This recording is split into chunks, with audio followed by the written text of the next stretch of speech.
welcome back to my channel. It's Irene, and in today's video we are going to be doing a sew along. So I'll be sewing some shorts for my Queen's Gambit project, which if you don't know what it is, I will leave like a card up here somewhere so that you can go and check it out. And I will be using this vintage replication sewing pattern from Lady Marlowe. I will leave the link down below if you'd like to use the same one. I will be making the shorts that you can see here.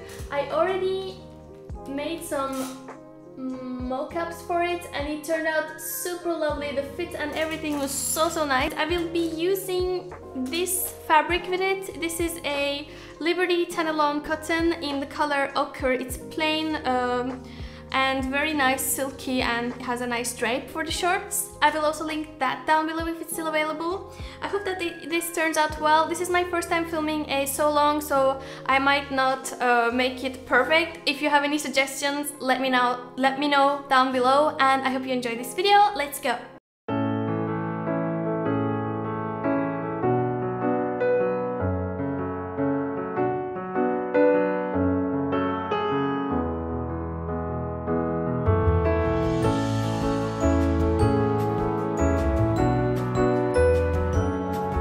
First, I started by washing, ironing, and straightening the grain of my fabric.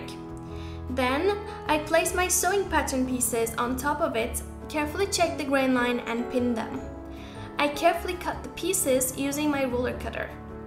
Off camera, I transferred the pattern markings onto the wrong side of my fabric using a roller wheel and carbon paper.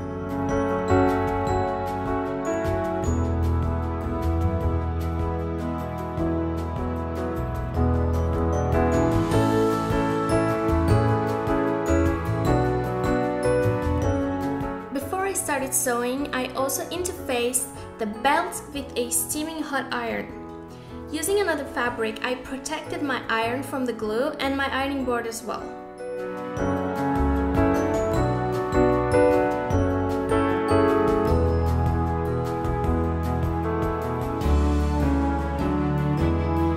I started by stay stitching the front pieces as there is a curved shape and it could get stretched when manipulated.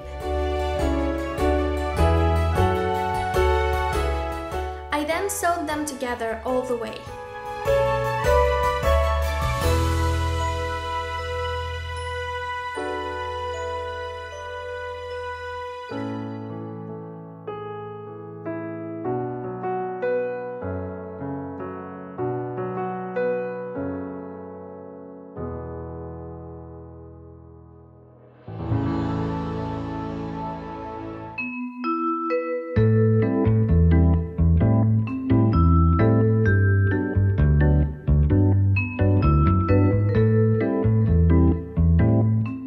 Sewed the pleat line indicated on the pattern, starting from the top and stopping at the dot on the pattern. The rest of the line is also important to transfer onto the fabric as we will be pressing the pleat following that.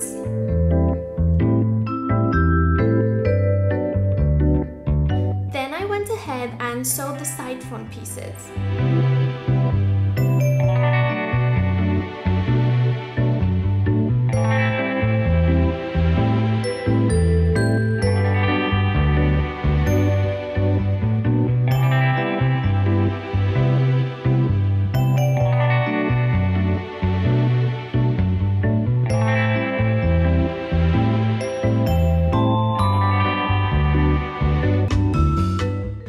Sew the center back, but be careful not to sew it all the way.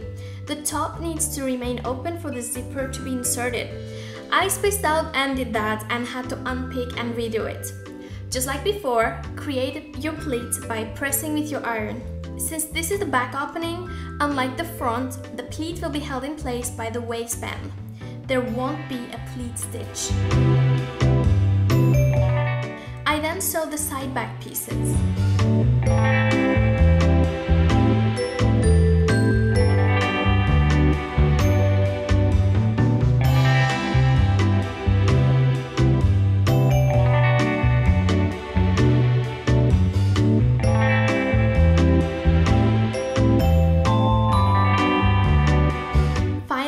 Sew the entire front and the entire back of the shorts together. In order to match the ends perfectly, in addition to pinning the seams to keep the edges in place, I also pinned one pin horizontally on the start and the finish lines to keep those in place too.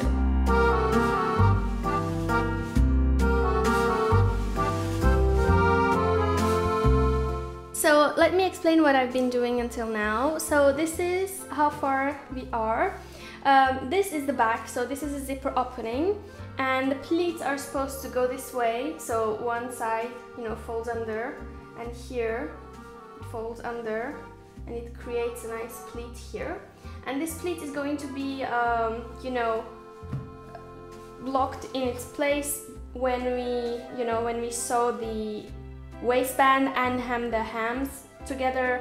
All the seams are going to be, blocked in their direction and placement. And so I have also made the crotch area overlocked, and I didn't show the overlocking process because I get super nervous when I'm overlocking. I'm not really the best at that yet, so I didn't want to stress myself in front of the camera trying to do that. So in the way I planned, every seam is going to look toward the center. So this is going to be folded this way, and these two like here, and the seams are going to look toward the middle. And same goes for the front. So the front again has pleats like that. Here it's sewn into place as the pattern tells me to do. And I did an open seam here, and these are going to look toward the center just like the other side. So now I have to hem this and then add the waistband and the zipper. After overlocking, I press the side front and side back seams. I pressed the center front and back seams open as I went, but the front and back side seams have closed seams, so I pressed them after overlocking. I chose closed seams to not have to have so many seams all over it, and because my fabric is very thin, it can tolerate a little bit of bulk.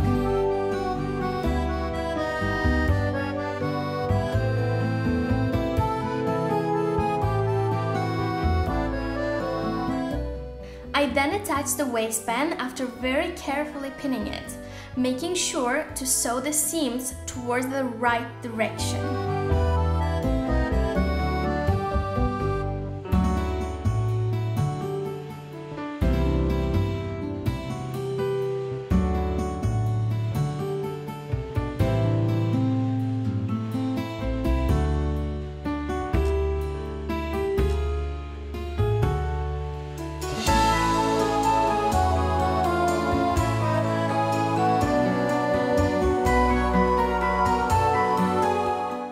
Then grated the inner seams of the waistband and pressed it open.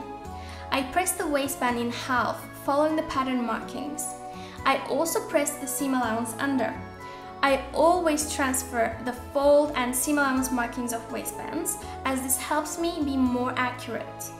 I then attached my invisible zipper and sewed the back of the waistband off camera. I top stitched the pleats around the zipper to secure them into place. Hemming was the last step. I started by pressing the hems correctly by following the pattern markings. I then finished the edge with my overlocker and sewed large stitches inside the seam allowance as a gathering stitch.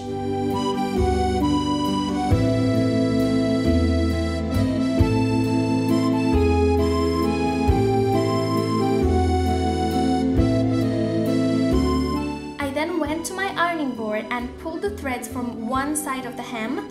I evenly distributed the waves along the hem lines, and this helps ease the hems as the bottom is larger than the top where it will be sewn. There will inevitably be some pleats though, so you can also make a small double turn seam by shortening the hem allowance if you prefer. And finally, I went ahead and sewed the hems into place, and voila!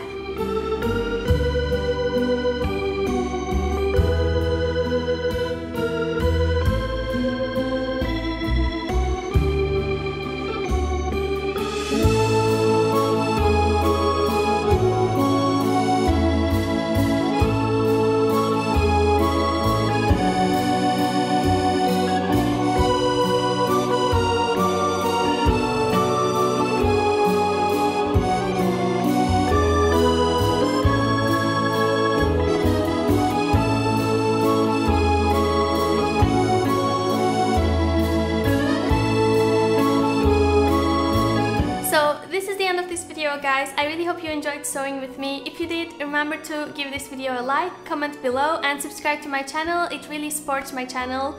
Thank you so much for watching. Thank you so much for supporting my channel, and see you in the next video. Bye!